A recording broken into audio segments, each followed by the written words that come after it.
नमस्कार, जय हिंद। स्वागत है आपका एक बार फिर से परीक्षा एकेडमी में।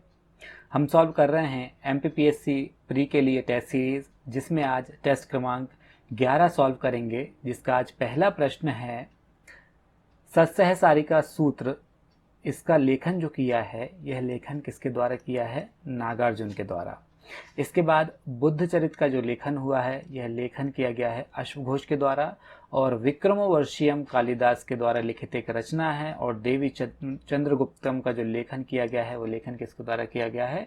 विशाख दत्त के द्वारा। तो इस प्रकार पहले प्रश्न का सही उत्तर हो जाएगा option number C. Okay, next question है कि ऋग्वेदिक देवताओं में से कौन शपथ एवं प्रतिज्ञा, किसकी बात की जा रही है? शपथ एवं प्रतिज्ञा के देवता कौन है? तो शपथ एवं प्रतिज्ञा के जो देवता हैं, वो देवता हैं ऑप्शन नंबर डी, मित्र को शपथ एवं प्रतिज्ञा के देवता कहा गया है ऋग्वेदिक काल में। नेक्स्ट क्वेश्चन है कि गौतम बुद्ध का जन्म कहाँ हुआ था? महात्मा गौतम बुद्ध का जो जन्म हुआ था, यह जन्म 563 ईसा पूर्व में हुआ था। तो ये कहाँ हुआ था? ये नेपाल के कपिलवस्तु के लुम्बिनी में। ऑप्शन नंबर ए हो जाएगा सही इसका आंसर। नेक्स्ट क्वेश्चन है कि दिल्ली की गद्दी पर अधिकार करने वाला पहला अफगान वंश, कौन से वंश की बात की गई है? अफगान वंश। तो दिल्ली पर जो अधिकार करने वाला पहला अफगान वंश कौन सा था? तो बताइए, इनमें से तुगलक वंश, खिलजी वंश, लोधी वंश या फिर सैयद वंश। इसमें से ऑप्शन नंबर सी, जो कि लोधी वंश पहला अफगान वंश था जिसने दिल्ली की गद्दी पर राज किया था। और इस वंश की जो स्थापना है वह किसके द्वारा की गई थी? बहलोल लोदी के द्वारा। ठीक, चलिए नेक्स्ट क्वेश्चन है कि ताज उल मासिर की रचना किस सल्तनत कालीन साहित्यकार ने की थी? ताज उल मासिर की रचना किस सल्तनत कालीन साहित्यकार ने की थी? बद्र ए चाच, फिरोज तुगलक, मिन्हाजुद्दीन सिराज या फिर हसन निज़ामी। तो इसकी जो रचना है ताजुल मासिर की, यह की थी हसन निज़ामी के द्वारा। Option D. नेक्स्ट क्वेश्चन है कि दारा शिकोह किसका पुत्र था? शाहजहां, जहांगीर, औरंगजेब या फिर अकबर। तो दारा शिकोह जो पुत्र था, लगभग सभी को इसका आंसर पता होगा, यह था शाहजहां का पुत्र। और इसे किस नाम से जाना जाता था? देखिए, इसने क्या काम किया था, जो उपनिषद थे उनका फारसी में अनुवाद करवाया था। तो फारसी में अनुवाद कराने के कारण दारा शिकोह को सिर ए अकबर के नाम से भी हम जानते हैं। ठीक, नेक्स्ट क्वेश्चन है कि निम्नलिखित में से कौन कौन कांग्रेस की स्थापना के पीछे सुरक्षा बॉल्व के सिद्धांत में विश्वास करते हैं या फिर सुरक्षा वाल्व के सिद्धांत का समर्थन करते हैं? लाला लाजपत राय, बिपिन चंद्र पाल, रजनी पामदत्त या फिर MS गोलवलकर। इनमें से कौन है जो कि सुरक्षा वाल्व के सिद्धांत में विश्वास करते हैं? ठीक, यानी कि कांग्रेस की स्थापना एक सुरक्षा की दृष्टि से की गई थी। ठीक, तो कौन कौन इस सिद्धांत में विश्वास करते हैं? ऑप्शन नंबर सी आपका सही हो जाएगा, लाला लाजपत राय, रजनी पाम और MS गोलवलकर। ये सुरक्षा वाल्व सिद्धांत में क्या करते हैं? विश्वास करते हैं। बाकी विपिन चंद्र पाल जो है इसका समर्थन नहीं करते हैं। नेक्स्ट क्वेश्चन है किस आंदोलन का नेतृत्व करने के कारण वल्लभ भाई पटेल को स्थानीय जनता ने सरदार की उपाधि दी थी? वहां की स्थानीय जनताओं में खास तौर से महिलाओं के द्वारा इन्हें सरदार की उपाधि प्रदान की गई थी। तो कौन सा वह सत्याग्रह था? देखिए, 1928 में गुजरात में एक आंदोलन हुआ था, और वह आंदोलन कौन सा था? वह आंदोलन था बारदोली सत्याग्रह। तो बारदोली सत्याग्रह के द्वारा ही जब इसकी सफलता हुई, आंदोलन सक्सेसफुल रहा, तभी वहाँ की महिलाओं ने इन्हें एक उपाधि दी। कौन सी उपाधि? वल्लभ भाई पटेल को वह उपाधि थी सरदार की उपाधि। ठीक, तो ऑप्शन डी इसका सही आंसर होगा। नेक्स्ट क्वेश्चन है कि मैं स्वभाव से ही समाजवादी हूँ, किस प्रसिद्ध व्यक्ति का कथन है? किस राजनेता, किस प्रसिद्ध व्यक्ति के द्वारा कहा गया है मैं स्वभाव से ही एक क्या हूँ? समाजवादी हूँ? महात्मा गांधी, जवाहरलाल नेहरू, बंकिम चंद्र चटर्जी, सुभाष चंद्र बोस। किसके द्वारा कहा गया है मैं स्वभाव से ही समाजवादी हूँ? तो यह कथन जो है यह कहा है देश के प्रथम प्रधानमंत्री पंडित जवाहरलाल नेहरू के द्वारा। नेक्स्ट क्वेश्चन है कि सविनय अवज्ञा आंदोलन के तहत किसके द्वारा 11 सूत्री मांगों को प्रस्तुत किया गया था? 11 सूत्री मांगे किसने प्रस्तुत की थी सविनय अवज्ञा आंदोलन के तहत? जवाहरलाल नेहरू, मोहम्मद अली जिन्ना, या फिर महात्मा गांधी, या फिर वल्लभ भाई पटेल? ऑप्शन सी, महात्मा गांधी के द्वारा ही 11 सूत्रीय मांगे जो रखी गई थी वह कब रखी गई थी? लाहौर अधिवेशन में रखी गई थी, और यंग इंडिया नामक जो पत्र था उसमें उन्होंने अपनी 11 सूत्री मांगों का क्या किया था? प्रकाशन किया था। नेक्स्ट क्वेश्चन है कि किसे सौरमंडल का जनक कहा जाता है? सौरमंडल का जनक यानी किसकी उत्पत्ति, जो सौरमंडल की उत्पत्ति है वह किससे हुई है? निहारिका, सूर्य, मंदाकिनी, या फिर कोयसर? ऑप्शन ए निहारिका, जिसे नेबुला कहा जाता है। तो निहारिका से ही हमारे सौरमंडल की उत्पत्ति हुई है। सौरमंडल में वर्तमान में कितने ग्रह हैं? कमेंट करके बताइए। नेक्स्ट क्वेश्चन है किस अक्षांश रेखा को आर्कटिक वृत्त के रूप में जाना जाता है? आर्कटिक वृत्त के रूप में कौन से अक्षांश को जाना जाता है? तो 66.5 डिग्री नॉर्थ को क्या कहते हैं हम? 66.5 या 66.5 डिग्री नॉर्थ अक्षांश को यानी कि उत्तरी अक्षांश को आर्कटिक वृत्त कहा जाता है, जबकि 66.5 डिग्री साउथ को यानी कि दक्षिणी अक्षांश को क्या कहते हैं हम? अंटार्कटिक वृत्त के रूप से जानते हैं। ठीक, दोनों में कंफ्यूज नहीं है। नॉर्थ है तो नॉर्थ में आर्कटिक वृत्त है, जबकि साउथ में अंटार्कटिका वृत्त है।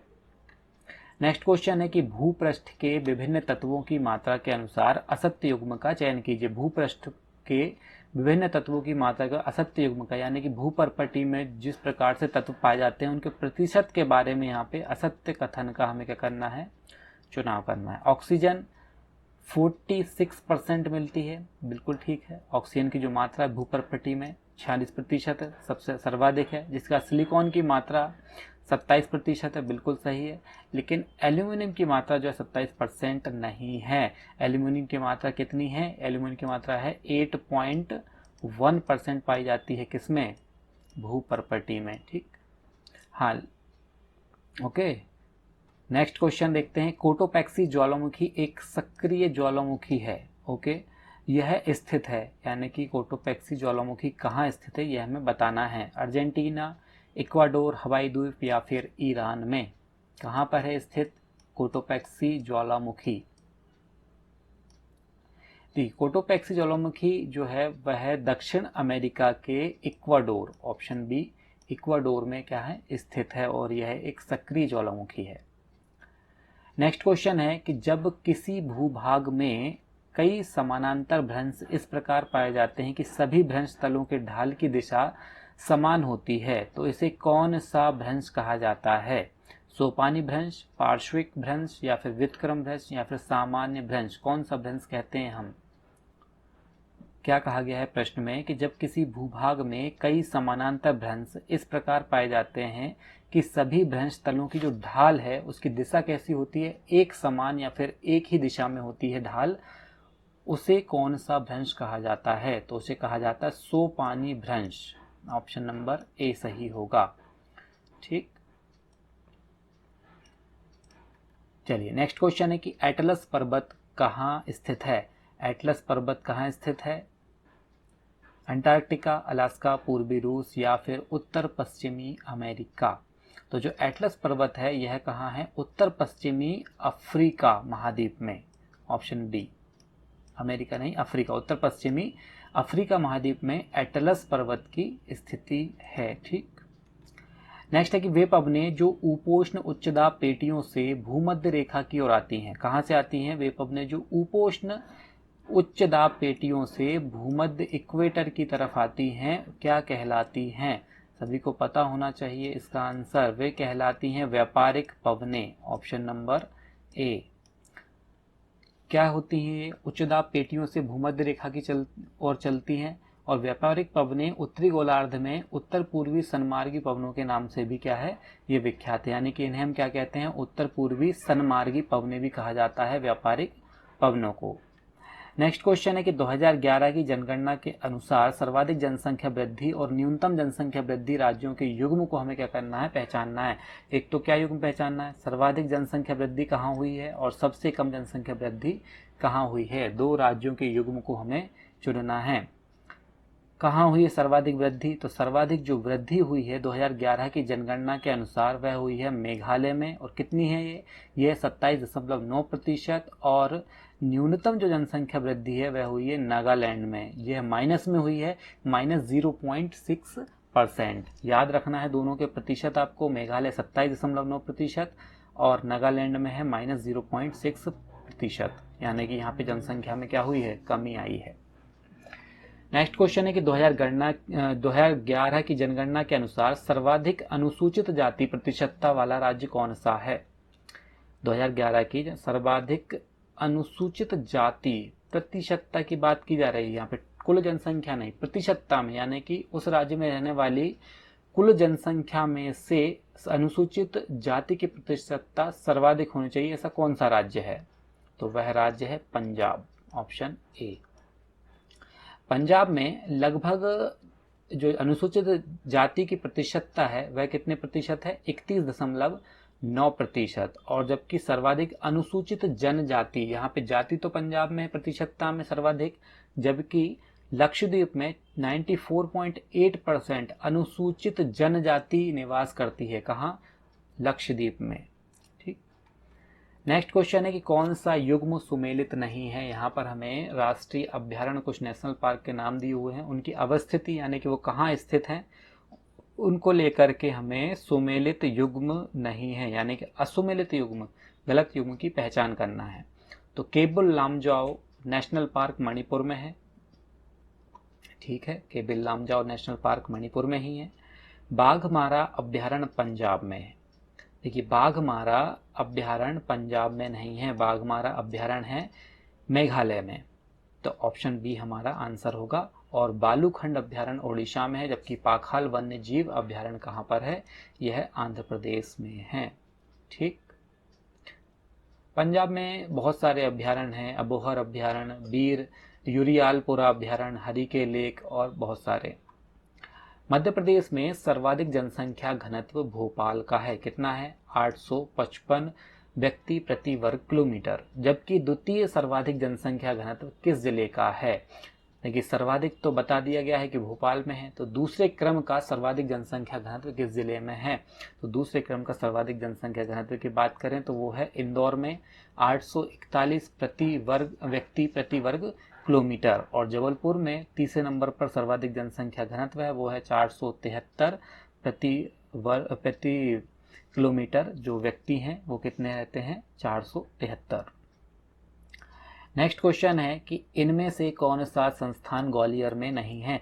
देखिए यहाँ पर 4 संस्थानों के नाम दे रखे हैं, जिनमें से ग्वालियर में कौन सा नहीं है। National institute of design, national institute of design कहाँ है, यह ग्वालियर में है, बिल्कुल सही है। पटवारी प्रशिक्षण केंद्र भी ग्वालियर में ही है। और भारतीय पर्यटन एवं पर्यटन प्रबंधन संस्थान भी ग्वालियर में ही है। अब बचा राज्य विज्ञान शिक्षा संस्थान, तो यही उत्तर होगा कि यही ग्वालियर में नहीं है।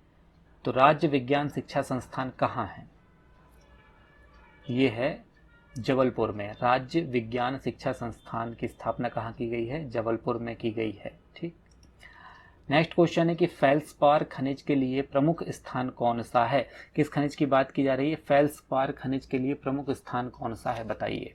जबलपुर, झाबुआ, ग्वालियर या फिर बालाघाट।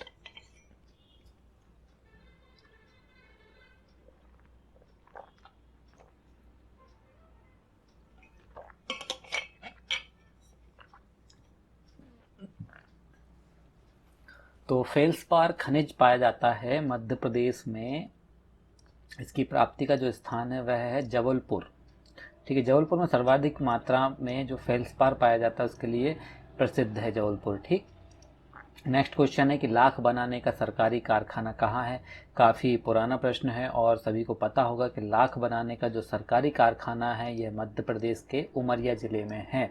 उमरिया लिखा हुआ है ऑप्शन नंबर सी पर, तो इसका आंसर हो जाएगा उमरिया। चलिए नेक्स्ट क्वेश्चन है कि मुख्यमंत्री विदुषी योजना क्या है।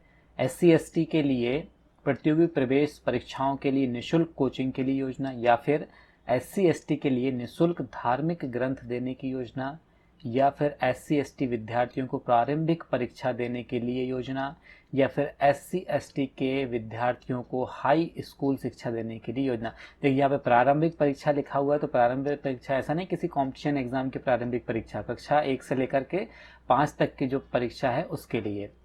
ठीक, तो क्या है यह योजना? यह मध्य प्रदेश विदुषी योजना की शुरुआत की गई थी 2017 में, जनवरी 2017 में। और क्यों की गई थी?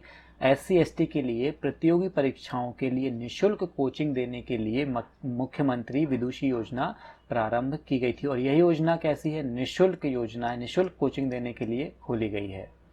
ठीक, चलिए नेक्स्ट क्वेश्चन है कि भारत शासन अधिनियम 1935 कब तक अस्तित्व में रहा था? भारत शासन अधिनियम 1935 में लाया गया और इसका प्रभाव कब तक रहा, यानी कि ये भारत में कब तक लागू रहा? तो ये भारत में जो लागू रहा था वह रहा था 1947 तक, जब तक भारतीय स्वतंत्रता अधिनियम 1947 पारित नहीं किया गया था तब तक कौन लागू था? भारत शासन अधिनियम 1935। नेक्स्ट क्वेश्चन है कि कौन से संविधान संशोधन द्वारा प्रस्तावना में समाजवादी, पंथनिरपेक्ष और अखंडता शब्द जोड़े गए? कौन कौन शब्द की बात की जा रही है? समाजवादी, पंथनिरपेक्ष और अखंडता शब्द जोड़े गए हैं किसके द्वारा? यानी कि प्रस्तावना में मूल रूप से जो प्रस्तावना थी उसमें ये शब्द नहीं थे, ये बाद में संविधान में संशोधन करके जोड़े गए हैं। और वह संविधान संशोधन है 42वां संविधान संशोधन 1976। देखिए यहाँ पे कंफ्यूज करने के लिए 78 भी दे रखा है और 76 भी। तो 42वां संविधान संशोधन जो आया था वह कब आया था? 1976 में। तो ऑप्शन नंबर ए सही होगा। ठीक, चलिए नेक्स्ट क्वेश्चन है कि भारत में जेबी वीटो, देखिए राष्ट्रपति की जो शक्ति दी गई है उन शक्तियों में से एक शक्ति है जेबी वीटो का प्रथम प्रयोग 1986 में पारित भारतीय डाक विधेयक पर किस राष्ट्रपति के द्वारा किया गया था? देखिए जेबी वीटो का अर्थ होता है कि जब राष्ट्रपति किसी विधेयक पर सहमति ना तो देता है और ना ही सहमति को रोकता है, वह क्या काम करता है? उस अधिनियम को अपनी जेब में रख के रखता है, ना ही उस पर कोई प्रतिक्रिया ही नहीं देता, ना ही पुनर्विचार के लिए संसद को पहुंचाता है, और ना ही क्या काम करता है? उसे पास करता है, अपने पास सुरक्षित रख लेता है, जिसे ही जेबी वीटो पावर हम कहते हैं राष्ट्रपति का। तो यह सबसे पहले प्रयोग में आया था 1986 में भारतीय डाक विधेयक पर। किस राष्ट्रपति के द्वारा प्रयोग में लाया गया था? तो यह प्रयोग में लाया गया था ऑप्शन सी ज्ञानी जेल सिंह के द्वारा। ठीक, नेक्स्ट क्वेश्चन है कि इसका शाब्दिक अर्थ है विरुद्ध या गिरफ्तार को सशरीर न्यायालय के समक्ष प्रस्तुत करो। उच्चतम न्यायालय या फिर उच्च न्यायालय के द्वारा रिट निकाली जाती है। उन रिटों में एक रिट है जिसका अर्थ होता है विरुद्ध या फिर गिरफ्तार को सशरीर न्यायालय के समक्ष क्या करना है? हमें प्रस्तुत करना है। कौन सी है? बंदी प्रत्यक्षीकरण। ऑप्शन नंबर बी सही होगा। बंदी प्रत्यक्षीकरण का अर्थ होता है कि जिसको आपने बंदी बना रखा है, गिरफ्तार कर रखा है, उसको सशरीर कहाँ प्रस्तुत करना है? न्यायालय में प्रस्तुत करना है। ठीक, नेक्स्ट क्वेश्चन है कि निम्नलिखित में से कौन सा अनुच्छेद राज्य के नीति निर्देशक तत्व में गांधीवादी सिद्धांत का समर्थन करता है? नीति निर्देशक तत्व यानी कि राज्य को जो निर्देश देते हैं उन तत्वों को हम क्या कहते हैं? नीति निर्देशक तत्व। और इन तत्वों में गांधीवादी सिद्धांत का समर्थन करने वाला जो अनुच्छेद है वो है अनुच्छेद 40, जिसके तहत ग्राम पंचायतों का क्या किया जाता है? गठन किया जाता है। चलिए नेक्स्ट क्वेश्चन है कि सेल्यूलोज किस प्रकार का सैकेराइड है? यानी कि सेल्यूलोज एक प्रकार का सैकेराइड है, तो कौन सा सैकेराइड है? तो सेल्यूलोज जो है एक पॉलीसैकेराइड का एग्जाम्पल है। पॉलीसैकेराइड क्या होते हैं? ये लचीले होते हैं और रेशेदार भी होते हैं, और होमो पॉलीसैकेराइड है जो कि क्या है? एक लचीला है। कौन? सेल्यूलोज। ठीक, नेक्स्ट क्वेश्चन है कि दांतों तथा हड्डियों में पाए जाने वाले तत्व कौन कौन से हैं? देखिए दांत और जो हड्डियों का निर्माण है यह निर्माण होता है कैल्शियम के द्वारा, सभी को पता है। लेकिन कैल्शियम के साथ एक और तत्व होता है जिसको आपको याद रखना है। ऑप्शन नंबर सी पर वह लिखा हुआ है कि कैल्शियम और फास्फोरस दोनों मिलकर के दांतों और हड्डियों को क्या करते हैं? मजबूती प्रदान करते हैं। ठीक, चलिए नेक्स्ट क्वेश्चन है कि प्रोटीन को निम्नलिखित में से क्या माना जाता है? यानी कि जो प्रोटीन है इसको क्या माना जाता है? शरीर का निर्माण करने वाला, ऊर्जा उत्पादक, विनियामक या फिर स्थूलवर्धक यानी कि मोटापा देने वाला। देखिए, शरीर का निर्माण करने वाला माना जाता है प्रोटीन को।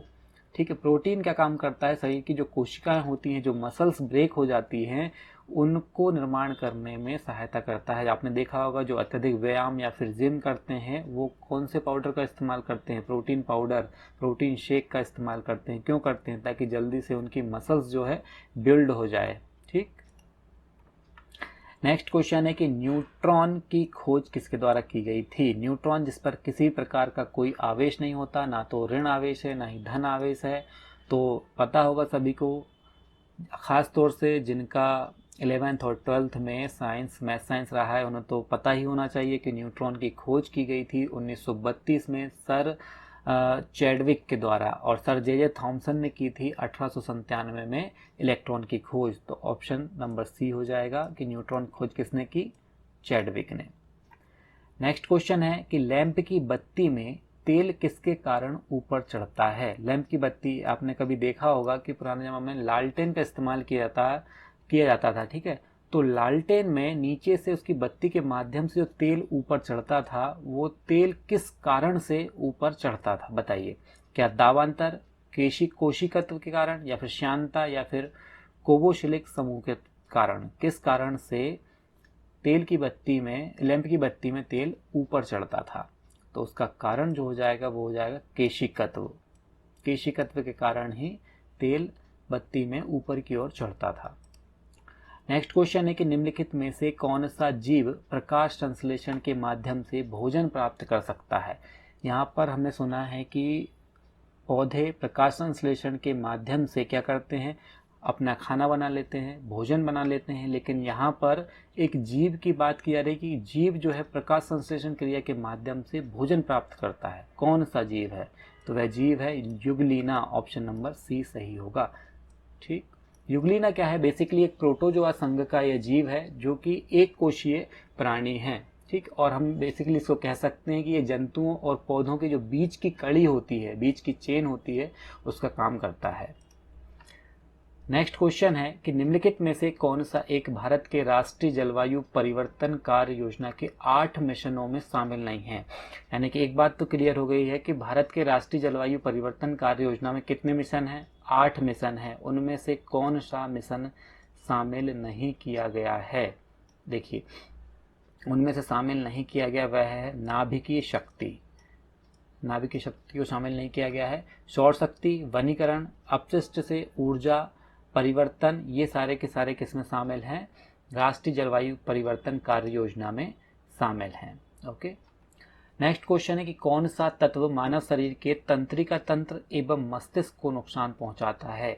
नर्वस सिस्टम को और हमारे ब्रेन को जो नुकसान पहुंचाता है, कौन सा इनमें से एक तत्व है?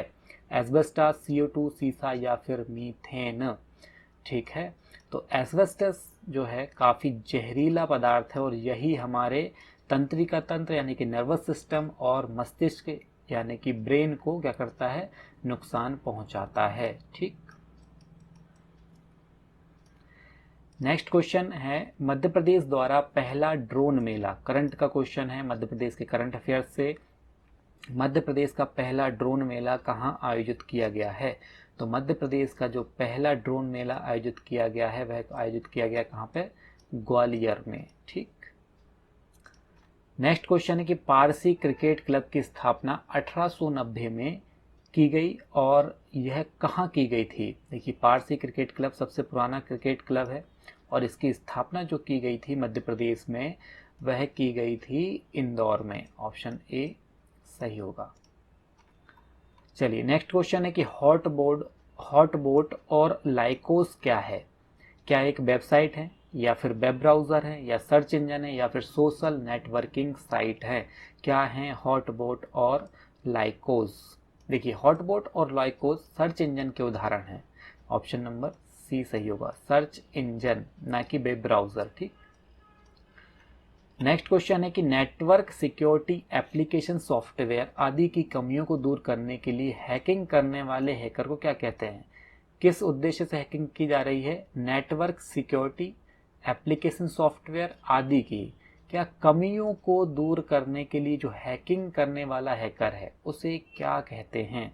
Red hat hacker, blue hat hacker, grey hat hacker या फिर ब्लैक हैट हैकर, इनमें से कौन सा आंसर है? तो देखिए, जो ब्लू हैट हैकर है यह नेटवर्क सिक्योरिटी एप्लीकेशंस और बहुत सारे सॉफ्टवेयर में क्या काम करता है? कमियों को दूर करने का काम करता है। कौन सा hacker? Blue hat hacker, option number B. Next question है कि पीडीए का पूर्ण रूप या फिर फुल फॉर्म क्या है? तो पीडीए का जो पूर्ण रूप या फिर फुल फॉर्म है वो है portable digital assistant, portable digital assistant, option number D. चलिए, नेक्स्ट क्वेश्चन है कि निर्वाचन आयुक्तों को हटाया जा सकता है किसके द्वारा? भारत के मुख्य न्यायाधीश के द्वारा, या फिर मुख्य निर्वाचन आयुक्त के परामर्श से प्रधानमंत्री द्वारा, लोकसभा अध्यक्ष के द्वारा, या फिर मुख्य निर्वाचन आयुक्त के परामर्श से राष्ट्रपति द्वारा। मैंने आपको बताया था पहले भी कि जो नियुक्त करेगा वही उसे हटा सकता है और उसे ही त्यागपत्र प्राप्त होता है। तो ऑप्शन जो होगा डी सही होगा कि मुख्य निर्वाचन आयुक्त के परामर्श से राष्ट्रपति द्वारा निर्वाचन आयुक्तों को क्या किया जाता है? हटाया जा सकता है। राज्य निर्वाचन आयुक्त की नियुक्ति किसके द्वारा की जाती है? कौन सा निर्वाचन आयोग? राज्य निर्वाचन आयुक्त की बात करते हैं तो राज्य निर्वाचन आयुक्त की जो नियुक्ति की जाती है यह नियुक्ति की जाती है राज्यपाल के द्वारा, ऑप्शन नंबर सी। तो ये तो हो गए राज्य निर्वाचन आयुक्त। और केंद्रीय निर्वाचन आयुक्त की नियुक्ति कौन करेगा? तो वह करेंगे राष्ट्रपति। ठीक, राज्य निर्वाचन आयुक्त की जो नियुक्ति है यह नियुक्ति राज्यपाल करता है। और संविधान के अनुच्छेद 243 के अधीन राज्य निर्वाचन आयोग का गठन कब किया गया था? मध्य प्रदेश में वह किया गया था जुलाई 1994 में। ठीक, नेक्स्ट क्वेश्चन है कि भारत का नियंत्रक एवं महालेखाकार निम्नलिखित का एक मित्र एवं मार्गदर्शक है। यानी कि भारत का नियंत्रक और महालेखाकार की बात करें तो किसका एक मित्र भी है और मार्गदर्शक के रूप में भी काम करता है? ऑप्शन ए सही होगा, लोक लेखा समिति का एक मित्र भी है सीएजी और कैसा है? मार्गदर्शक भी है। ओके, नेक्स्ट क्वेश्चन है कि नीति आयोग कब अस्तित्व में आया था? नीति आयोग जो अस्तित्व में आया है यह आया है, सभी को पता होगा कि योजना आयोग की समाप्ति के बाद में 1 जनवरी सन 2015 को नीति आयोग को बनाया गया था या फिर नीति आयोग का गठन किया गया था। और इसके अध्यक्ष कौन होते हैं? इसके अध्यक्ष होते हैं भारत के प्रधानमंत्री। वर्तमान में इसका मुख्यालय कहाँ है नीति आयोग का? वह है नई दिल्ली में। ओके, तो प्रधानमंत्री नरेंद्र मोदी क्या हो गए? नीति आयोग के वर्तमान में अध्यक्ष हो गए और मुख्यालय हो गया हमारा नई दिल्ली में।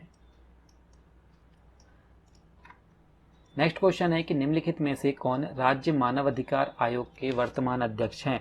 देखिए, राज्य मानवाधिकार आयोग की बात सबसे ज़्यादा कंफ्यूज होता है, हमें कंफ्यूजन होता है एक तो राज्य मानवाधिकार में और सेम केंद्रीय मानवाधिकार आयोग में। यहाँ पे जो अध्यक्ष हैं इनका एक्सचेंज हो जाता है कई बार दिमाग के अंदर कि ये तो राज्य मानवाधिकार आयोग के अध्यक्ष हैं और केंद्रीय मानवाधिकार आयोग के अध्यक्ष कौन हैं। तो इनमें से हमेशा कंफ्यूजन होता है, तो आप अच्छे से याद रखिएगा। राज्य मानवाधिकार आयोग के वर्तमान अध्यक्ष की बात की जा रही है फातिमा बीबी, एस काग, नरेंद्र कुमार जैन या फिर लोकेश्वर सिंह। कौन है इनमें से अध्यक्ष राज्य मानवाधिकार आयोग के? तो वह अध्यक्ष हैं नरेंद्र कुमार जैन, ऑप्शन सी। चलिए, नेक्स्ट क्वेश्चन है कि राष्ट्रीय बाल अधिकार संरक्षण आयोग द्वारा किस आयु वर्ग के बच्चों को बाल अधिकार के अंतर्गत सुरक्षा प्रदान की गई है? तो यह सुरक्षा प्रदान की गई है 0 से 18 वर्ष के बीच में जो हैं उन्हें क्या माना गया है? राष्ट्रीय बाल अधिकार संरक्षण आयोग के द्वारा बालक माना गया है। नेक्स्ट क्वेश्चन है कि अनुसूचित जातियों के लिए एक राष्ट्रीय आयोग गठित करने का प्रावधान संविधान के किस अनुच्छेद के अंतर्गत दिया गया है? राष्ट्रीय अनुसूचित जनजातियों के लिए एक राष्ट्रीय आयोग का गठन किया जाता है, वह किया जाता है भारतीय संविधान के अनुच्छेद 348 ए के तहत, option number B. Next question है जिसमें हमें गायन दे रखे हैं एक तरफ और दूसरी तरफ दे रखे हैं क्षेत्र, यानी कि कौन से क्षेत्र में कौन सा गायन गाया जाता है। तो देवारी गायन कहाँ गाया जाता है? देवारी गायन गाया जाता है हमारा बुंदेलखंड में। दीपावली के समय यह गायन गाया जाता है, जिसे हम क्या कहते हैं, देवारी गायन।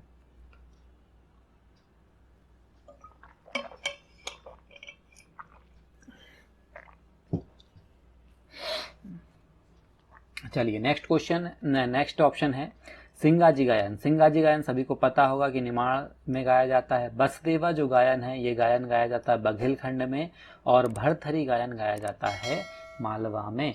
तो ऑप्शन नंबर क्या, सी जो होगा वह सही हो जाएगा। चलिए नेक्स्ट क्वेश्चन है कि निम्नलिखित में से असत्य कथन का चुनाव कीजिए। चलिए देख लेते हैं कि क्या है।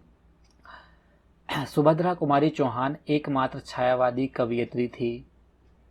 बिल्कुल गलत कथन है ये। सुभद्रा कुमारी जो चौहान है ये एकमात्र छायावादी कवयित्री नहीं थी। महादेवी वर्मा छायावाद की एकमात्र प्रमुख कवयित्री थी, ना कि सुभद्रा कुमारी चौहान। और वीरों का कैसा हो बसंत ये सुभद्रा कुमारी चौहान की रचना है। और सुभद्रा कुमारी चौहान का संबंध मध्य प्रदेश के खंडवा जिले से है, बिल्कुल सही है। तो इस प्रश्न का असत्य कथन का हमें चुनाव करना था, तो ऑप्शन नंबर ए जो होगा वह सही आंसर होगा कि सुभद्रा कुमारी चौहान एकमात्र छायावादी कवयित्री नहीं थी। एकमात्र छायावादी कवयित्री कौन थी, वह थी महादेवी वर्मा। ठीक है, जिनकी प्रमुख रचना रश्मि, दीपशिखा, अतीत के चित्र आदि बहुत सारी हैं। नेक्स्ट क्वेश्चन है कि खजुराहो के मंदिर की प्रमुख विशेषताएं क्या हैं। खजुराहो के जो मंदिर हैं इनकी सबसे प्रमुख, देखिए विशेषताएं बहुत सारी हैं, लेकिन उन विशेषताओं में से भी सबसे प्रमुख विशेषताएं कौन सी है। अलौकिक देवी देवताओं का अद्वितीय वर्णन, द्रविड़ शैली के उदाहरण, या फिर अपनी भव्यता व प्राकृतिक सौंदर्यता, या फिर रति क्रीड़ा की मूर्तियाँ। देखिए इनमें से जो सबसे अधिक विशेषता है खजुराहो मंदिरों की वह है रति क्रीड़ा की विशेषताएं। चलिए नेक्स्ट क्वेश्चन में हमें कथनों पर विचार करके बताना है कि कौन कौन से कथन जो है वह सत्य हैं।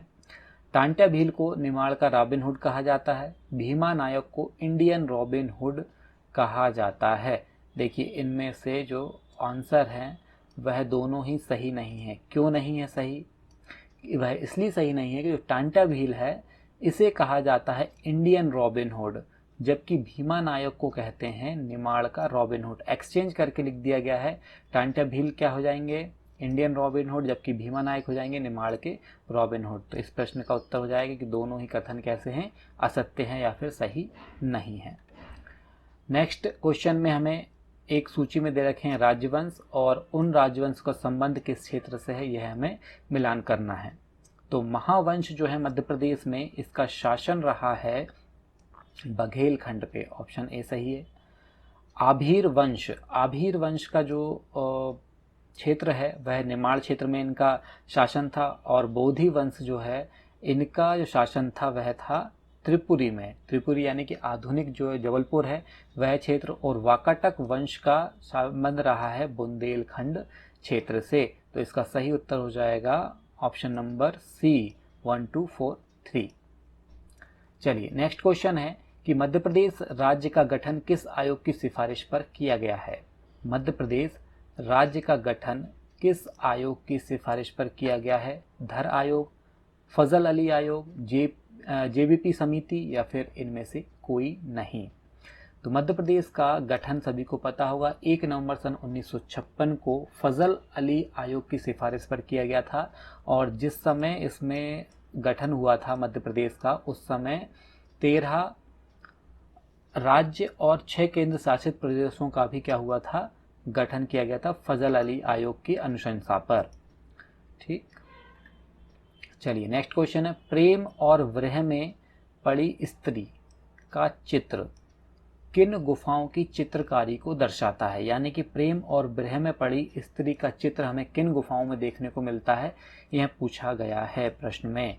तो ऑप्शन नंबर जो डी है वह सही है कि बाघ की गुफाओं में जब आप कभी जाएंगे वहां पर तो आपको देखने को मिलेगा कि प्रेम और विरह में पड़ी एक स्त्री का वहां पर चित्र दिखाई देगा। अच्छा, बाघ की जो गुफाएं हैं इन्हें रंग महल भी कहा जाता है। ठीक है, क्यों कहा जाता है, क्योंकि यहाँ पर रंगीन चित्र प्राप्त होते हैं। नेक्स्ट है कि भरेवा शिल्प हेतु मध्य प्रदेश का कौन सा जिला प्रसिद्ध है। देखिए भरेवा शिल्प हेतु प्रदेश का कौन सा जिला प्रसिद्ध है। एक प्रकार का भरेवा जो शिल्प है यह शिल्प के लिए बैतूल प्रसिद्ध है। ऑप्शन नंबर डी बैतूल शिल्प है।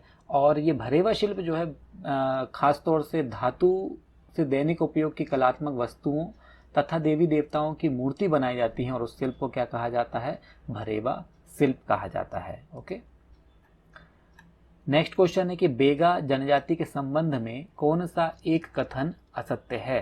तो बेगा जनजाति जो है इसके संबंध में एक कथन यहाँ पे असत्य दिया हुआ है, बाकी 3 कथन कैसे होंगे, सत्य होंगे। तो बेगा एक प्रिमिटिव जनजाति है, ठीक है। बेगा कैसी है, एक प्रिमिटिव जनजाति है, सही है। बेगा प्रिमिटिव मतलब अति पिछड़ी जनजाति, ठीक है। बेगा गुदना प्रिय होते हैं, बिल्कुल जितनी भी जनजाति हैं सारी की सारी गुदना प्रिय। गुदना को हम आधुनिक भाषा में टैटू का नाम दिया गया है, ठीक। शिकार बेगाओं का प्रिय शौक है, बिल्कुल ठीक है, शिकार भी करती है जनजाति। बेगा जनजाति में ओझा को हे दृष्टि से देखा जाता है, बिल्कुल नहीं देखा जाता। बेगा जनजाति में ओझा को काफ़ी सम्मान, बहुत अधिक सम्मान की दृष्टि से देखा जाता है बेगा जनजाति में। तो असत्य कथन का चुनाव करना था, तो ऑप्शन डी कैसा है, असत्य कथन है। नेक्स्ट क्वेश्चन है कि जबलपुर होम रूल लीग की स्थापना कब की गई थी। देखिए जबलपुर में होम रूल लीग की जो स्थापना की गई थी, यह की गई थी वर्ष 1915 में, ठीक है। अच्छा, और इसका उद्देश्य क्या था। तो जबलपुर जो होम रूल लीग है इसका प्रमुख उद्देश्य था भारत में स्वशासन के लिए जो राष्ट्रीय मांग है इसका नेतृत्व करना। नेक्स्ट क्वेश्चन है कि निम्न में से किस फसल को अनाज की रानी कहा जाता है। देखिए अनाज की रानी किसे कहा जाता है, मक्का, गेहूं, दलहन एवं तिलहन, गेहूं एवं धान। देखिए दलहन तिलहन में तो बहुत सारी अनाज शामिल होंगे, तो ये ऑप्शन नंबर सी तो आप पहले ही क्रॉस कर दीजिए। अब मक्का या गेहूं, देखिए गेहूं एवं धान 2 फसलों को अनाज की रानी नहीं कह सकते, मक्का या गेहूं 2 में से आपको आंसर चूज करना है। देखिए मक्का जो है इसे ही कहा जाता है अनाज की रानी या फिर अनाजों की मल्लिका। मक्का बेसिकली खरीफ की एक फसल है, यानी कि यह जुलाई अगस्त में बोई जाती है और नवंबर के आसपास क्या की जाती है, काट ली जाती है। बेसिकली यदि बात करें वर्तमान परिप्रेक्ष्य में तो मक्के को अभी खरीफ, रबी और जायद तीनों ही मौसम में लगाया जा सकता है, लेकिन खास तौर से कब बोई जाती है, ये खरीफ के सीजन में। नेक्स्ट क्वेश्चन है कि मध्य प्रदेश के किस क्षेत्र में सर्वाधिक बांस वनों का विस्तार पाया जाता है। सर्वाधिक बांस कहाँ पाए जाते हैं मध्य प्रदेश में, किस क्षेत्र में। तो मध्य प्रदेश के दक्षिण पूर्वी भाग में है। दक्षिण पूर्वी भाग कौन सा, दक्षिण पूर्वी भाग कौन सा है मध्य प्रदेश का। देखिए दक्षिण पूर्वी जो भाग है मध्य प्रदेश का वो है बालाघाट, बैतूल, छिंदवाड़ा, अनूपपुर, मंडला, ये वाला पोर्शन कहलाता है मध्य प्रदेश का दक्षिण पूर्वी क्षेत्र। और यही क्षेत्र संपन्न है किस प्रकार की वनस्पति से, बांस वनस्पति से। चलिए नेक्स्ट क्वेश्चन है कि कोपेन के अनुसार मध्य प्रदेश की जलवायु को कितने भागों में वर्गीकृत किया गया है। जलवायु वैज्ञानिक हैं कोपेन, और इनके अनुसार मध्य प्रदेश की जो जलवायु है उसको कितने प्रकार से यानी कि कितने भागों में वर्गीकृत किया गया है। देखिए इन्होंने, कोपेन ने 2 भागों में वर्गीकृत किया है मध्य प्रदेश की जलवायु को। एक उन्होंने नाम दिया उष्ण कटिबंधीय सवाना जलवायु और दूसरा नाम दिया शुष्क शीत मानसूनी जलवायु। नेक्स्ट क्वेश्चन है कि 2 जनवरी 2020 को मध्य प्रदेश को किस श्रेणी में 6 बार कृषि कर्मण पुरस्कार प्रदान किया गया है। ठीक, तो यह किया गया है मध्य प्रदेश को गेहूं एवं दलहन के उत्पादन में, ऑप्शन बी। ठीक है, और मध्य प्रदेश को अभी तक कितनी बार प्राप्त हो चुका है, 7 बार कृषि कर्मण पुरस्कार दिया जा चुका है। ठीक है, खाद्यान्न उत्पादन में। तो जो जनवरी 2020 में किस लिए 6वीं बार मिला था, 21 में इन्हें 7वीं बार प्राप्त हो चुका है। ठीक, नेक्स्ट क्वेश्चन है कि मध्य प्रदेश के उत्तरी भाग में यानी कि भिंड, मुरैना और श्योपुर वाले पोर्शन में विस्तृत जलोढ़ मृदा को किस नाम से जाना जाता है। जो जलोढ़ मृदा का सर्वाधिक क्षेत्रफल पाया जाता है वह मध्य भारत के पठार में पाया जाता है। ठीक, तो मध्य भारत के पठार में जो जलोढ़ मृदा है उसे किस नाम से जानते हैं, तो उसे जाना जाता है, एक तो दोमट मृदा भी कहते हैं और कछारी मृदा भी कहते हैं। तो ऑप्शन नंबर डी क्या हो जाएगा, सही हो जाएगा इस प्रश्न का उत्तर। नेक्स्ट क्वेश्चन है कि मध्य प्रदेश में एकमात्र राष्ट्रीय उद्यान का नाम बताइए जिसमें बस, जीप, हाथी, डोंगी एवं नाव चलाने की क्या है, अनुमति प्राप्त है। वहाँ पर सफारी, बस, जीप, हाथी, डोंगी एवं नाव चलाने से की जाती है। कौन सा ऐसा राष्ट्रीय उद्यान है? तो एकमात्र ऐसा राष्ट्रीय उद्यान है, वह राष्ट्रीय उद्यान है सतपुड़ा, जहाँ पर यह चारों प्रकार की फैसिलिटी आपको अवेलेबल है। ठीक। नेक्स्ट क्वेश्चन है कि मध्य प्रदेश से प्राप्त होने वाले कुल कितने खनिजों को गौण खनिज के रूप में घोषित किया गया है? तो मध्य प्रदेश में जो गौण खनिजों की संख्या है वह संख्या कितनी है? 1996 में आई थी गौण खनिज नीति और इस नीति के अनुसार मध्य प्रदेश में 31 प्रकार के गौण खनिजों का चुनाव किया गया है या उनकी पहचान की गई है। नेक्स्ट क्वेश्चन है कि मध्य प्रदेश का एकमात्र सैन्य हवाई अड्डा किस जिले में है? देखिए, सैनिक हवाई अड्डे की बात की जा रही है यहाँ पे, और एकमात्र सैन्य हवाई अड्डा है वो कहाँ पर है? वो है मध्य प्रदेश के ऑप्शन नंबर सी, ग्वालियर जिले में। ठीक। नेक्स्ट क्वेश्चन है कि निम्नलिखित द्वीपों में से कौन सा एक 10 डिग्री जलमार्ग द्वारा आपस में पृथक किया जाता है, यानी 10 डिग्री चैनल कौन कौन से द्वीपों के मध्य है? तो जो 10 डिग्री चैनल है या जल मार्ग है वह है अंडमान और निकोबार द्वीप समूह में छोटे अंडमान द्वीप और कार निकोबार द्वीप के मध्य। तो जो आंसर नंबर ए है वह हो जाएगा, क्या हो जाएगा, छोटे अंडमान और कार निकोबार के मध्य जो है वो क्या है, 10 डिग्री चैनल या 10 डिग्री जल मार्ग है। ठीक। चलिए, नेक्स्ट क्वेश्चन है कि भूकंप के संबंध में निम्नलिखित कथनों पर हमें क्या करना है, विचार करना है। क्या विचार है?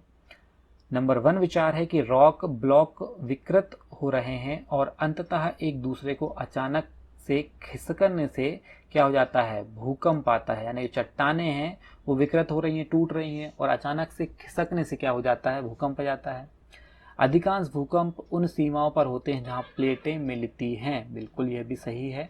तो ऑप्शन नंबर जो सी होगा यह सही हो जाएगा। दोनों ही कथन कहे गए हैं कि जो चट्टानें टूटने से अचानक से क्या होता है, घनत्व और दाब में परिवर्तन आता है, जिसकी वजह से क्या होगा, भूकंप आएंगे। और अधिकांश भूकंप कहाँ होंगे, जहां पर दो प्लेटें क्या होंगी, आपस में टकराएंगी।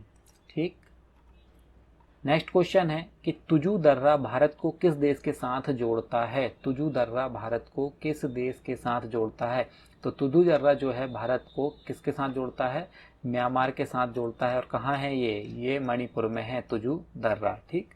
जो किसके साथ जोड़ता है भारत को, म्यांमार के साथ में।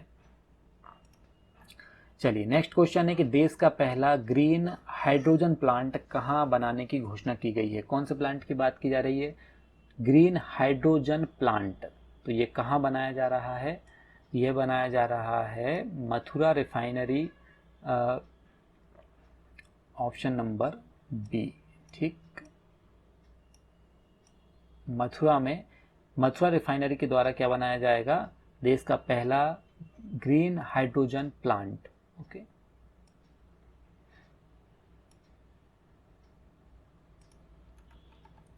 नेक्स्ट है कि निम्न में से किस मुख्यमंत्री के कार्यकाल में भोपाल गैस त्रासदी की घटना हुई थी? काफी विध्वंसकारी प्राकृतिक आपदा नहीं, यह ह्यूमन मेड आपदा थी, यानी कि मानव जनित आपदा थी भोपाल गैस त्रासदी। और उस त्रासदी के समय कौन मध्य प्रदेश के मुख्यमंत्री थे? तो मध्य प्रदेश में जो भोपाल गैस त्रासदी हुई थी वह हुई थी 2-3 दिसंबर की दरमियानी रात में 1984 में हुई थी। और कौन से फैक्ट्री में यह कांड हुआ था, मिथाइल आइसोसाइनेट जो गैस रिसाव हुई थी, यह गैस रिसाव हुई थी यूनियन कार्बाइड कारखाने से। ठीक है। और उस समय मध्य प्रदेश के मुख्यमंत्री कौन थे, वह थे अर्जुन सिंह। अच्छा, प्रश्न यदि अगर घुमा दिया जाए कि भोपाल गैस त्रासदी के समय भारत के प्रधानमंत्री कौन थे, तो भारत के उस समय प्रधानमंत्री कौन थे, राजीव गांधी। ठीक, याद रखेंगे दोनों ही।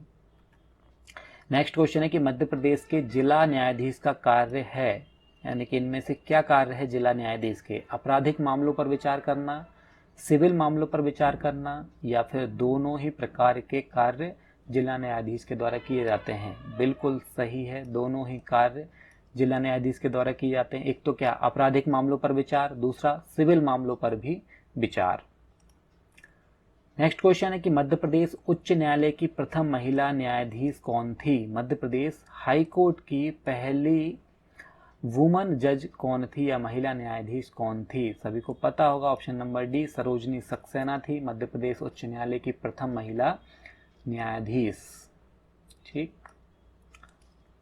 नेक्स्ट क्वेश्चन है कि राज्यपाल किस अनुच्छेद के तहत किसी विधेयक को राष्ट्रपति के विचार के लिए सुरक्षित रख सकता है? कौन सा ऐसा अनुच्छेद है जिसके तहत राज्यपाल ना तो किसी विधेयक पर अपनी असहमति देता है और ना ही उसे सदन में पुनर्विचार के लिए क्या करता है, लौटाता है, वह राष्ट्रपति के विचार के लिए सुरक्षित रख लेता है कोई विधेयक? किस अनुच्छेद के तहत उसे यह शक्ति प्रदान है? तो शक्ति प्रदान की गई है उसे अनुच्छेद 201 के तहत। चलिए नेक्स्ट क्वेश्चन है कि बजट 2021-22 में मध्य प्रदेश सरकार द्वारा मिशन बोधि किस क्षेत्र के लिए चलाया गया है? कौन सा मिशन है? बोधि मिशन है। और यह किस क्षेत्र के लिए चलाया गया है? देखिए बोधि मिशन यानी कि शिक्षा से संबंधित होगा, तो ऑप्शन नंबर बी सही है। ये 21-22 में मध्य प्रदेश सरकार के द्वारा चालू किया गया था। ओके, चलिए नेक्स्ट क्वेश्चन है कि निम्नलिखित कथनों में से असत्य कथन का हमें क्या करना है, चयन करना है। ठीक, तो असत्य कथन का चयन करने के लिए हमें कथन पढ़ना पड़ेंगे। तो ग्राम सभा का निर्वाचन ग्राम के वयस्क मताधिकार द्वारा होता है। ठीक, ग्राम सभा का जो निर्वाचन है ग्राम के वयस्क मताधिकार द्वारा होता है। ग्राम सभा की बैठक बुलाने का अधिकार सरपंच को होता है। ग्राम सभा की बैठकों के मध्य 6 माह से अधिक का अंतराल नहीं होना चाहिए। उपरोक्त सभी कथन कैसे हैं, सत्य हैं। देखिए क्या है कि ग्राम सभा ग्राम के निर्वाचक नामा में दर्ज सभी व्यक्तियों का समूह होती है। ठीक, ऑप्शन नंबर ए यह जो है वह गलत है। वयस्क मताधिकार वाली बात नहीं है यहाँ पे। तो निर्वाचन जो ग्राम के वयस्क मताधिकार द्वारा होता है ऐसा नहीं है। उसमें क्या होता है, ग्राम के निर्वाचक नामा में जितने व्यक्ति हैं सभी का समूह होता है। इसके लिए किसी प्रकार का कोई निर्वाचन नहीं होता है। ठीक है, यानी कि इसमें कोई भी जाकर के सम्मिलित हो सकता है निर्वाचन में। निर्वाचन जो ग्राम सभा में निर्वाचन की आवश्यकता नहीं, किसी प्रकार के चुनाव की आवश्यकता नहीं होती है ग्राम सभा के लिए। ओके, नेक्स्ट है कि नगरीय निकायों हेतु आय के स्रोत हैं। नगरीय निकायों को आय कौन कौन से स्रोत या कौन कौन से माध्यम से प्राप्त हो जाती है? राज्य वित्त आयोग के द्वारा निर्धारित धनराशि के द्वारा, ठीक है, प्राप्त होती है। नगर निकायों द्वारा वसूले गए करों से प्राप्त धनराशि, बिल्कुल कर वसूल किए जाते हैं। राष्ट्रीय वित्त आयोग के द्वारा निर्धारित धनराशि, बिल्कुल इनके द्वारा भी नगरीय निकायों को आय की प्राप्ति होती है। तो ऑप्शन नंबर डी क्या होगा, सही हो जाएगा। इनके द्वारा ही नगरीय निकायों की क्या होती है, आय प्राप्त होती है। नेक्स्ट क्वेश्चन है कि मध्य प्रदेश के सर्वाधिक नगरीकृत जिलों का सही क्रम क्या है? सर्वाधिक नगरीकृत जिले, ठीक, बताइए क्या है क्रम इनका? देखिए इनमें भोपाल में सर्वाधिक नगरीकरण है लगभग 81%। इसके बाद इंदौर में, इसके बाद ग्वालियर में और सबसे अंतिम में जबलपुर में। दिए गए कथनों में सबसे अधिक नगरीकृत जिला कौन सा होगा? भोपाल होगा। इसके बाद इंदौर, इसके बाद ग्वालियर, इसके बाद जबलपुर। चलिए नेक्स्ट क्वेश्चन है कि भारतीय संविधान का गठन निम्न में से किसके अंतर्गत किया गया है? भारतीय संविधान सभा का गठन निम्न में से किसके अंतर्गत किया गया है? भारत सरकार अधिनियम 1935 के अंतर्गत, क्रिप्स योजना 1942 के अंतर्गत, या फिर कैबिनेट मिशन योजना 1946 के अंतर्गत, या फिर भारतीय स्वतंत्रता अधिनियम 1947 के अंतर्गत। देखिए जो कैबिनेट मिशन योजना आई थी 1946 में और इसी के तहत 26 जनवरी 1950 को लागू होने वाला या फिर हम कह सकते हैं पूर्ण रूप से बनने वाला संविधान किसके द्वारा बनाया गया था? भारतीय संविधान सभा के द्वारा, जिसका गठन किसके माध्यम से किया गया था? कैबिनेट मिशन योजना के माध्यम से। नेक्स्ट क्वेश्चन है कि राष्ट्रपति द्वारा अध्यादेश किस परिस्थिति में जारी किया जाता है? कब राष्ट्रपति अध्यादेश जारी कर सकता है? अनुच्छेद 123 के तहत। जब संसद के दोनों सदन सत्र में हो? नहीं। जब संसद के दोनों सत्र में ना हो? जब संसद का एक सदन सत्र में ना हो? तो ऑप्शन नंबर जो डी है यह सही होगा कि या तो दोनों ही सदन लोकसभा या राज्यसभा सत्र में ना हो, और या फिर लोकसभा या फिर राज्यसभा में से कोई एक सदन क्या हो, सत्र में ना हो, तो राष्ट्रपति अनुच्छेद 123 का प्रयोग करते हुए क्या कर सकता है, एक अध्यादेश जारी कर सकता है। ठीक।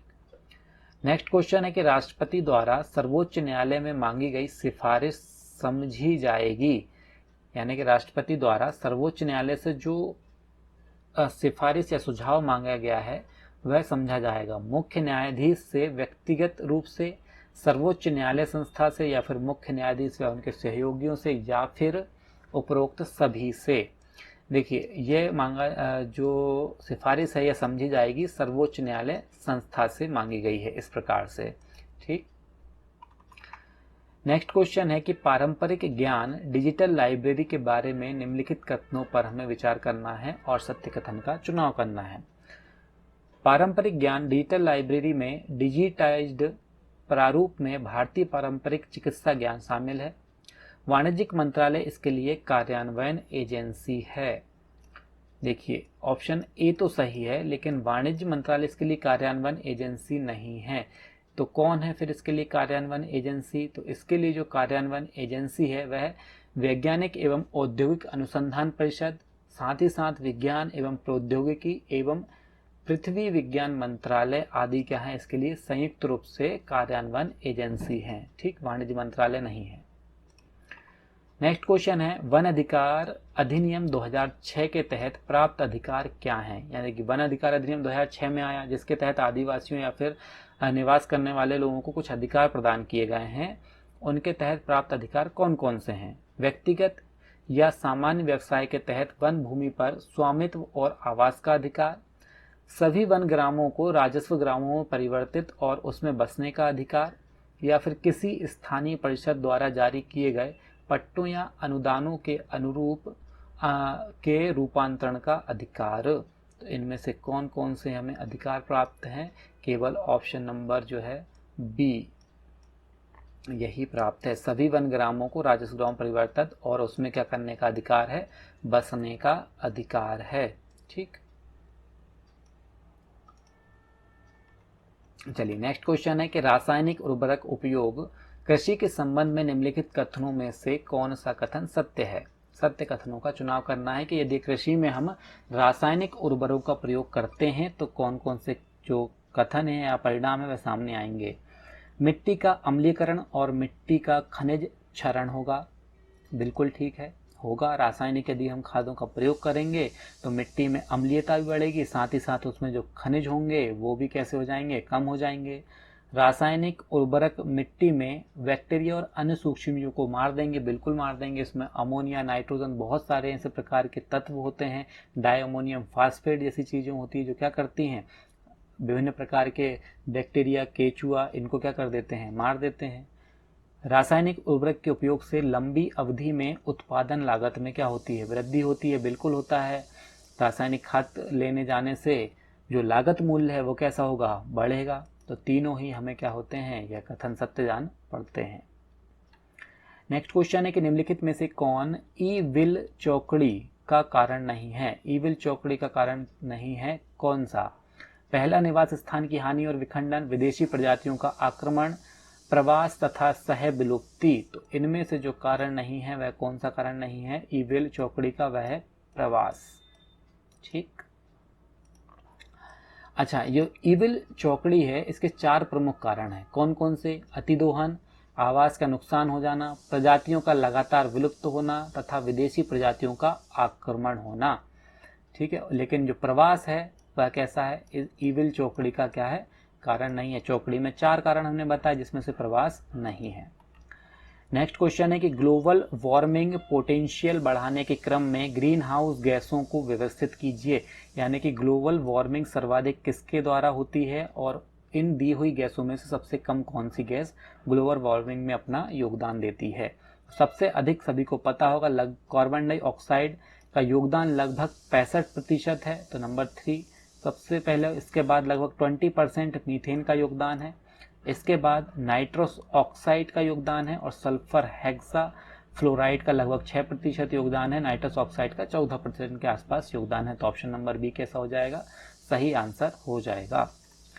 चलिए नेक्स्ट क्वेश्चन में हमें जोड़ियां मिलान करनी है। एक जीव नष्ट होती है जबकि दूसरा अप्रभावित होता है, यह कौन सा वाद है? क्या एक जीव नष्ट होती है और जबकि दूसरा कैसा होता है? अप्रभावित रहता है। तो यह सहजीविता का सिद्धांत कहलाता है कि एक जीव नष्ट होती है जबकि दूसरा कैसा होता है? अप्रभावित रहता है।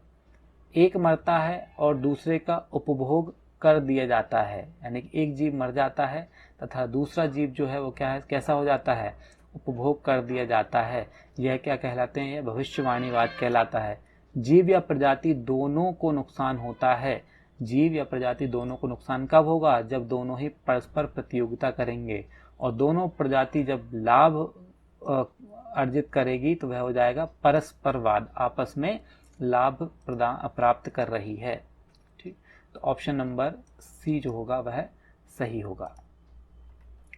नेक्स्ट क्वेश्चन है कि आगरा में ताजमहल में अधिकतम प्रभावित करने वाले प्रदूषण का प्रकार है, यानी कि आगरा का जो ताजमहल है इसमें संगमरमर का प्रयोग किया गया है, और सफ़ेद संगमरमर का जो वास्तविक अभी वर्तमान में रंग की हम बात करें तो परिवर्तित होकर के हल्का पीला कलर होने लगा है। यह किसकी वजह से हो रहा है? तो यह हो रहा है वायु प्रदूषण की वजह से। वायु प्रदूषण की वजह से कैसे हो रहा है? देखिए, वायु में सल्फर के ऑक्साइड और नाइट्रोजन के ऑक्साइड मिलकर के पानी के साथ जब क्रिया होती है तो क्या बनाते हैं? अम्ल का निर्माण करते हैं। तो ताजमहल के ऊपर अम्लीय वर्षा होती है जिसके कारण उसका कलर जो है वह चेंज हो रहा है। नेक्स्ट है कि अंतर्राष्ट्रीय सौर संगठन का 101वां देश कौन बन गया है? अंतर्राष्ट्रीय सौर संगठन जो है इसका 101वां सदस्य बना है हाल ही में अमेरिका। ठीक, और ये कहाँ बना है? ग्लासगो में आयोजित हुआ था COP26, और यहीं पर उसने अपनी सहमति दी है अंतर्राष्ट्रीय सौर संगठन में शामिल होने की। ठीक, नेक्स्ट क्वेश्चन है कि NDRF के नए प्रमुख किसे नियुक्त किया गया है? तो जो NDRF है यानी कि राष्ट्रीय नेशनल डिजास्टर मैनेजमेंट जो है, राष्ट्रीय आपदा प्रबंधन या फिर राहत फोर्स, इसके प्रमुख बनाए गए हैं option number A Atul Karnal. National disaster relief force जो है या फिर प्रबंधन फोर्स है उसके प्रमुख किसे बनाए गए हैं? अतुल करवाल को। नेक्स्ट क्वेश्चन है कि नौसेना का नया प्रमुख किसे नियुक्त किया गया है? भारतीय नौसेना के जो नए प्रमुख बनाए गए हैं वो बनाए गए हैं 30 नवंबर सन 2021 को एडमिरल कर्मवीर को बनाया गया है। ठीक, ऑप्शन नंबर ए सही होगा। नहीं, कर्मवीर तो जो है वो थे, कर्मवीर थे, ऑप्शन नंबर ए जो है वह सही आंसर नहीं है। आर हरि कुमार ये बनाए गए हैं 30 नवंबर सन 2021 को। एडमिरल करमवीर का स्थान इन्होंने ग्रहण किया है आर हरि कुमार ने। ठीक, नेक्स्ट क्वेश्चन है कि 6G तकनीक में निम्न में से किसकी भूमिका अत्यधिक मात्रा में बढ़ेगी? जो 6G तकनीक है इसमें से अत्यधिक भूमिका जो बढ़ेगी, यानी किसकी मात्रा अत्यधिक वातावरण में हमारे पर्यावरण में देखने को मिलेगी या फिर हमारी दुनिया में देखने को मिलेगी? क्या होगा? सैटेलाइट इंटीग्रेशन होगा, आर्टिफिशियल इंटेलिजेंस बढ़ेगा, ऑटोनोमस व्हीकल बढ़ेंगे, या फिर ये सभी बढ़ेंगे? तो बिल्कुल ठीक है, तीनों ही हमें हमारे जीवन में दिखाई देगा। सैटेलाइट इंटीग्रेटेड हो जाएंगे, आर्टिफिशियल इंटेलिजेंस बढ़ेगी और ऑटोनोमस व्हीकल का भी प्रयोग किया जाने लगेगा 6G तकनीक से। ठीक, जहां 4G तकनीक से संचार क्रांति आई है, 6G तकनीक से जीवन क्रांति आएगी। ठीक, एक नेटवर्क में डाटा के स्थानांतरण में लगने वाले समय को क्या कहा जाता है? एक नेटवर्क है, इसमें डाटा के स्थानांतरण में क्या लगता है? कोई टाइम लगेगा। वह टाइम किसी डेटा के स्थानांतरण में अधिक हो सकता है, किसी डेटा के स्थानांतरण में कम होता है, डिपेंड करता है प्रोसेसर नेटवर्क की स्पीड, कनेक्टिविटी पर। तो वह जो डेटा ट्रांसफ़र की लगने वाला समय है, बीच का जो इंटरवल है, समय अंतराल, उसे हम क्या कहते हैं? उसे कहा जाता है latency. Option number A, data latency बोला जाता है डाटा स्थानांतरण में लगने वाले समय को। नेक्स्ट क्वेश्चन है कि पटानिया सेकेंड रोबोट का विकास किस क्षेत्र के लिए किया गया था? रोबोट का नाम है पटानिया सेकेंड। किस क्षेत्र के लिए किया गया है इसका विकास? अंतरिक्ष के लिए, समुद्र के लिए, रक्षा के लिए या फिर औद्योगिक क्षेत्र के लिए? इनमें से कौन सा क्षेत्र है जो पटानिया द्वितीय रोबोट के विकास के लिए जिम्मेदार है? ये है, देखिए, पटानिया 2 रोबोट का विकास समुद्र में दुर्लभ पदार्थों की खोज के लिए विकसित किया गया है और इसे उतारा गया है हाल ही में प्रशांत महासागर में। क्या करेगा ये? वहाँ पे जो दुर्लभ तत्व हैं उनकी खोज करेगा, दुर्लभ पदार्थों की खोज करेगा जो भविष्य में उपयोगी हो सकते हैं। नेक्स्ट क्वेश्चन है कि साइबर सुरक्षित भारत पहल, कौन सी पहल? साइबर सुरक्षित भारत पहल, इसकी शुरुआत कब की गई थी? देखिए, भारत में साइबर सुरक्षा के लिए 2013 में क्या हुआ? राष्ट्रीय साइबर सुरक्षा नीति पारित की गई। इसके बाद वर्ष 2018 में ऑप्शन नंबर सी, साइबर सुरक्षित भारत पहल की भी हमने क्या की? शुरुआत की है। नेक्स्ट क्वेश्चन है कि स्मार्ट गवर्नेंस में जो टी है, लास्ट में लिखा हुआ है टी, इसका फुल फॉर्म होता है स्मार्ट गवर्नेंस का, जिसमें से टी का अर्थ क्या होता है? क्या ट्रांसफॉर्मिंग, ट्रांसपेरेंट, टेक्नोलॉजी या फिर ट्रैफिक सोर्स? जो स्मार्ट का अर्थ है वह होता है सिंपल, एस फॉर क्या होगा? सिंपल होगा, ठीक। इसके बाद एम फॉर होगा मोरल, ए फॉर होगा अकाउंटेबल, और आर, ए फॉर हो गया अकाउंटेबल, आर फॉर हो गया रिस्पॉन्सिबल, एंड टी फॉर हो जाएगा ट्रांसपेरेंट। ऑप्शन नंबर बी इसका आंसर होगा। नेक्स्ट है कि इंटरनेट एक्सप्लोरर क्या है? क्या एक सर्च इंजन है, ब्राउजर प्रोग्राम है, या फिर एक प्रकार का डेटाबेस है, या फिर नन ऑफ दिस, इनमें से कोई नहीं है?